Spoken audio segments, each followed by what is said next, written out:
If you are wondering if we have reverse wireless charging available on the Samsung Galaxy S26 Ultra, then the answer is yes, you can wirelessly charge other devices if you go to settings and open battery settings. Then over here we can find wireless power sharing option.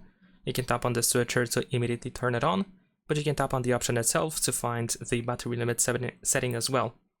So in here we should be able to choose for how long we want to be able to charge other devices, meaning that if you drop to 30% in this case, then of course it automatically stops charging. But if you turn it on and place your phone face down, then we should be able to place another device. This can be a smartphone, a Bluetooth device, anything that can be charged wirelessly. And if you position it correctly, then you should be able to start charging. Let's see if I can make it work. Hopefully. There we go, it works. So that's pretty much it. Leave a like and subscribe.